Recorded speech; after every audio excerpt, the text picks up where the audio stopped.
right, we are in number 4 of the AWS series, and I thought I would cover some stratagems. And the idea I put forth was to fight or not to fight, because a non-Roman player has a little bit of a disadvantage. Like, for one, he's got to fight the Roman. The Roman's going to have better discipline, better units, and better supply, and be able to collect more stratagems than you. So that's going to be an issue when you're fighting them. And just like in history, you tried to avoid battle when you could, and you should do the same thing here. Now, as far as supreme leaders go, like I made Jagrutha a supreme leader. Even though rule says it's under 14.5 that client states leaders may not be made supreme leaders, and we'll discuss more about this later, the special rules. But because this is a 4-player game and not a 2-player game the way it was set up, all 4 players are allowed to have a supreme leader. So both Romans can have their own supreme leader, the barbarian can have their own supreme leader, and the Parthian player, who controls all client states that oppose Rome, can also have one supreme leader, whether it be a Parthian or a client state. So that's a special rule for my scenario. And then I kind of went over the client usage of attacking by tribute on client states, how you can get them to come to your side. And on a whole, generally, Roman civis units and Roman units are going to be more difficult to defect than just tan units or their civis units. So I thought I would just start here and continue with the Numidian War and show some maneuvering going on and the usage of stratagems and how collecting stratagems is going to affect your ability to do things. It's just to get yourself familiarized with the game. It doesn't mean it's the best moves, and it doesn't mean this Numidian War is even balanced. It's just to get you introduced into the game. When we start Numidia's turn, it's his turn, and the Roman stack is on Cirta, but I moved him off just to show you. So Jagrutha's first thing he does is collect his stratagems, and he's going to get 2. His supreme leader rating is 2, and so he gets 2, and that's it. He doesn't own any major cities or doesn't own the city of Rome.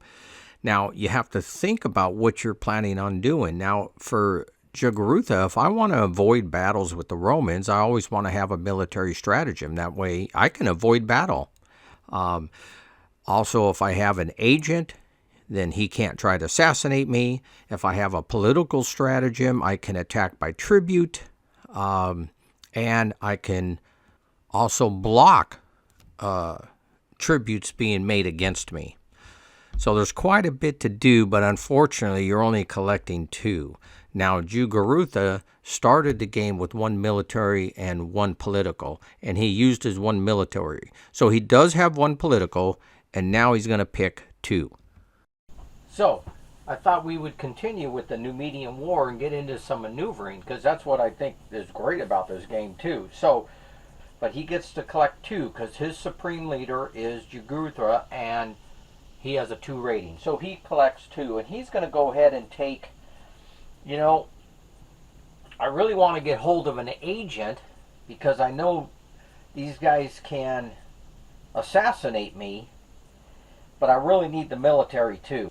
Now, if I were to go ahead and just fight and win, I can gain a lot of stratagems, but I don't think I want to do that. And I'll tell you what, we're going to go ahead and pick 2 military at this point.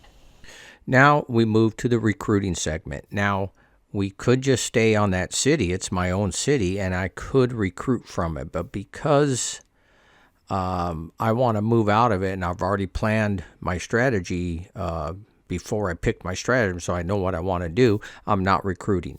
Now, there's 2 changes I had to make. I don't know if I mentioned it, but I think an original setup for Numidia, I gave Jagrutha another named leader. We can't do that.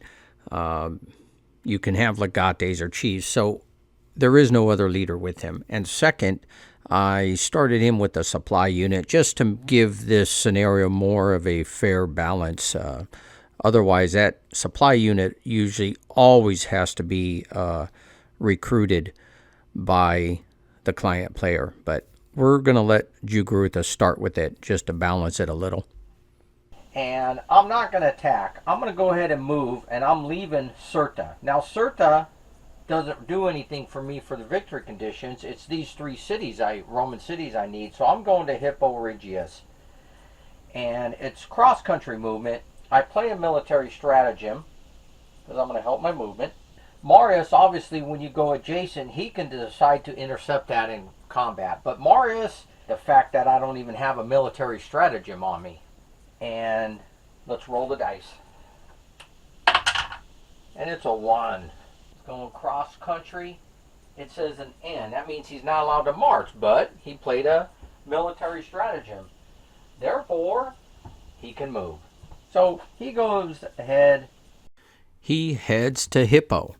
Now, that's his first move. Remember, you can immediately force march, but I'm not gonna. I still have 1 military, 1 political stratagem. Now, there is a rule, the special rule that we use, attack from march, but you have to play a military stratagem to attack on the march. And before you march, you can also do this attack. Now, there's a lot of things that take military stratagems, and yeah, I don't know. I just never seem to have enough, but we're not going to do that. We're not force marching. And then another thing you can do on the attack is attack by tribute. And to do that, you have to have a political marker. And so while marching, you can enter a hex, and there's other rules for tribal centers. We're not going to discuss that yet.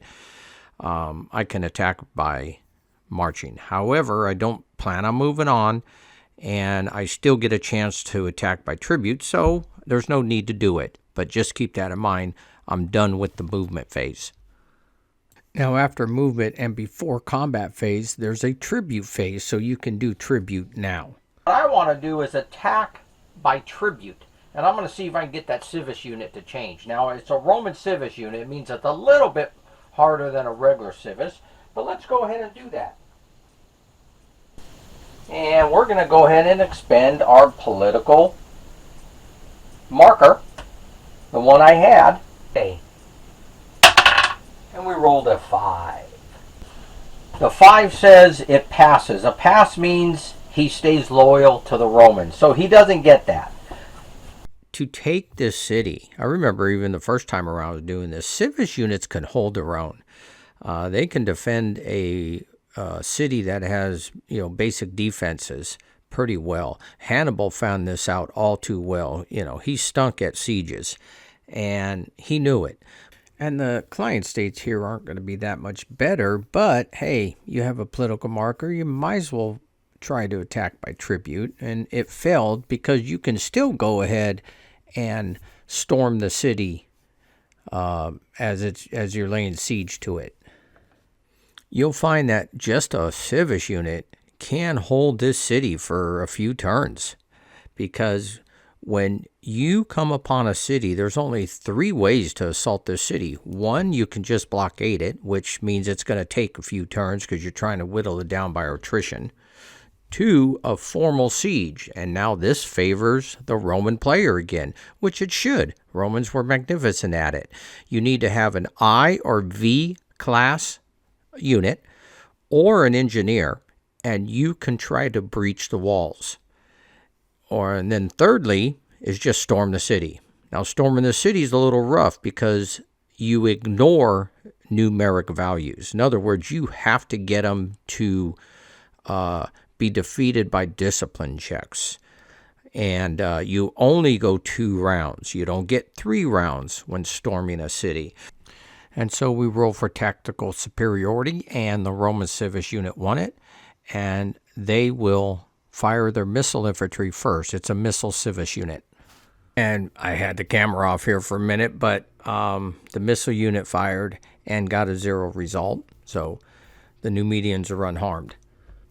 Now, the Numidians will return fire with their missile infantry on the 30 attack table. So the first round, we have our missile infantry, and we get a 4.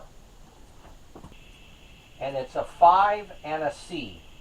So we don't affect this 5, but he has to make a discipline check. And we get a 5.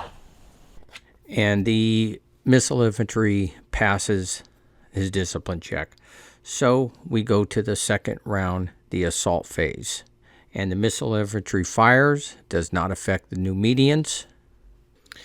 And so in the assault phase now, for the Numidians firing back, you get to fire with everything. And we have 2 elephants, so we're going to add to that 40. They're 10 each, right? The elephants? Yeah, so we're adding 20, 40. So he's up to 80. Let's attack again on the 80 table, and it's a 1. And that's 0 with a discipline check. All we're wanting is that discipline check. And he gets a 1. Now this is the assault phase.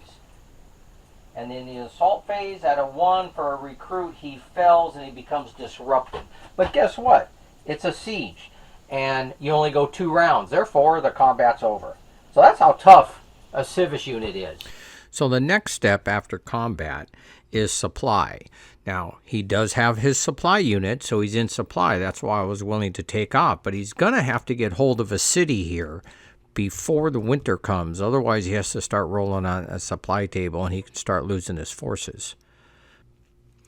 Now, he recovers his stratagems. So all the expended stratagems now are moved to the available box, allowing him to choose, either through events or through some battles that may take place, and in his stratagem picking phase.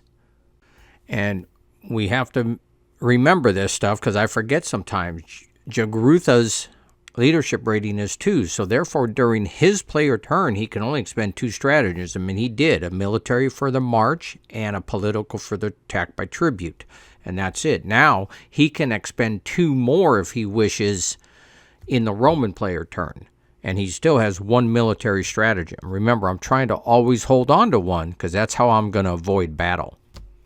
We go to the next turn, which is the Romans. So let's start turn number 3. I'm thinking I want to get over to Utica, because in Utica, he has a recruit legion and a missile legion there. So let's go that way. So first thing we do, stratagems. Now Marius gets his supreme leader of 2, plus he's owns Rome 3, and then he does own the 5 major cities. So he's collecting 4. So, and then of course Sulla gets the agent 1. We're going to obviously take 3 military because I really like the military. Sulla already has the agent, and I might as well just take a political. Okay, I got 3 military, 3 political. So Marius is really doing good in stratagems, way better than Jagrutha's going to do. Okay, so the first thing I want to do is, after the stratagems, is go ahead and recruit. Now the legate, what I want to do is train my recruit class legion there. And so I'm going to spend a political stratagem, and we're going to upgrade the recruit class back to a veteran. So I like that now. Now before I move, I want to go ahead and try my assassination attempt. What I need to roll is a 6. We're going to expend the agent stratagem. You can do this anytime during your turn. And we get a 5. Close. See, Jagrutha's risking here of not getting an agent. Now for this war, I want to hold on to Utica, and I decide to go to Utica, even though I could attack by tribute before I start the march and play a political. Deciding not to, and I'm not saying these are the best moves, but it's something you can try. I can try to get that Tan Civis unit recruited to my side, but I just am moving to Utica and not using my political stratagem. So Marius is going to spend a military, put that in the expended, and we're going to march cross country, and we're going to go to Utica. And we get a 2 at the march. And it says M, scatter, and winter. Now scatter, because I played a military stratagem, I'm good to go. I'm going to take the legate and now move him over to the city where the fleets are, and just to protect that, because it's a good idea to keep a leader in cities, because you can counter political stratagems when they attack by tribute with the political stratagem, and you can only do that if you have a leader. So we're going to put him there. And then I have no combat, no tribute, and then we recover the rest of our stratagems, and we move on to the next turn. And you quickly realize that one of the strategies for the Romans, if you're receiving more stratagems than your opponent, I mean, keep using stratagems on him, or keep forcing him to play them and wear down his political clout. Now, this is a special rule I'm toying with, that supreme leaders cannot be attacked by tribute. I mean, it'd be kind of silly being a supreme leader and then all of a sudden you defect sides. So that's my rule right now. We may change that. So you cannot attack Jugurutha by tribute. We move all these stratagems. His supply is good. Stratagems go up. Jugurutha. Stratagems, he gets to collect 2. He gets to collect 2. One's going to have to be an agent because that was too close. So he takes 1 and a military. Still, no politicals, but what are you going to do? That means I can't force a tribute on this, but I'm going to go ahead and attack it again. Let's just do that. By storming the city, let's go for tactical superiority. So the civis is going to attack first. And he gets a 4. And the civis has a 4 on a 4, and that's nothing. Now we attack with the 40 strength points. Nothing. So we go to the second round. Here we go. The missile infantry fires again. Sorry, it's not a 4, it's a 5. And we roll a 3 out of 5, and again, that's nothing. The second round is 80. We get a 1 out of an 80. And again, that's no losses, but it's a supply check. That's what we're looking for. Let's see what we do on the supply. And it's a 5. Wow, he's been passing all. This recruit is another pass. So, again, there it is. Twice Jugurutha's tried to hit this city and have not been able to. That's how strong the civis unit is. So just to give you an idea. He's going to spend the political and get his last unit that he lost in the first battle. Expend that, and he will buy his auxiliary back. So he's got a full complement of troops right there. So we have the recruiting done. And now we go to the movement segment. And I think I'm going to go out and fight. I'm ready to fight again. I'm stacked well. Let's go. This time, what I'm going to do is leave Marius inside the city with 1 veteran legion and 1 missile auxiliary unit, along with the civis unit. Because that'll be enough to hold out against Jugurutha. So let's do that. Sulla's going to take off, spend a military stratagem, and we're going to move by road. Now right there, do you want to intercept? We always say that, right? And no, Jugurutha's fine. Let's move by road movement, see what happens. And it's a 1. And again, it just says an N, but I played a military stratagem. So he makes it. We are now wanting to conduct combat. Now, Jugurutha says, you know what? I'm not interested in fighting. I don't think so. So, Jugurutha is going to play one of his military stratagems, and he's going to withdraw from the battle. He doesn't get Hippo, but he leaves. So, there is no combat, but I'm going to go ahead and expend my agent again.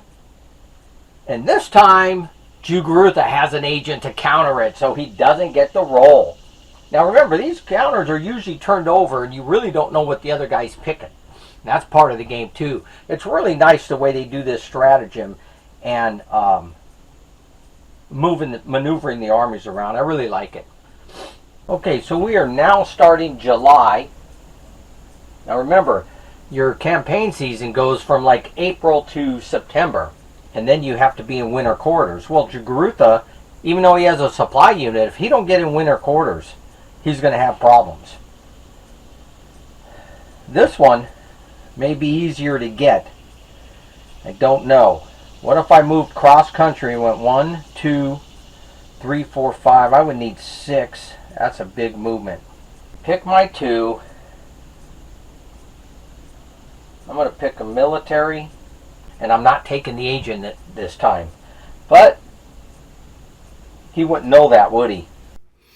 So I just wanted to give an example of the maneuvering with basically no other disturbances going on. This is why this is a great field for beginners and newbies to the game to get an idea of how to maneuver. You don't always have to fight. Now, at this point, when Jagrutha moved over to the other city to try to force an attack on that, he failed. And then Sulla followed him. It took 2 turns, but Sulla eventually played the agent, and Jagrutha was not picking agents because he was using military stratagems to avoid battle and march. But Sulla did roll a 6 and eliminated Jagrutha. The Numidian War ended, and with a Roman victory, therefore, Numidia became a Roman client state. And then according to the rules that I have for this, all Roman units were removed and put back in the recruit box, except for Marius and the 2 fleets went to Rome, and Sulla went to Salone. And then you're allowed to choose as the Red Roman player to keep 1 unit in Numidia, which would be pretty much inactive there until we decide to let the game start playing for a free fall, which will happen. We're just leading up to it. With that being said, the client state of Numidia, which is Roman, all units there now belong to Rome. Rome can take those units, do whatever they want, move them out of the country. But again, this kind of just goes inactive. It was just training purposes, and it will become involved here soon. And then the Romans can do whatever they want with the unit. Now, the rules do say that you take the civis unit that's still on Cirta and change it to a red Roman civis unit to denote that the red player controls it, but it's just a Roman-controlled client state. Therefore, you cannot recruit, obviously, red Roman units from Cirta. You can only recruit tan Numidian units out of Cirta. Unless, of course, the Romans convert that city to a Roman city. But as of now, Numidia is done.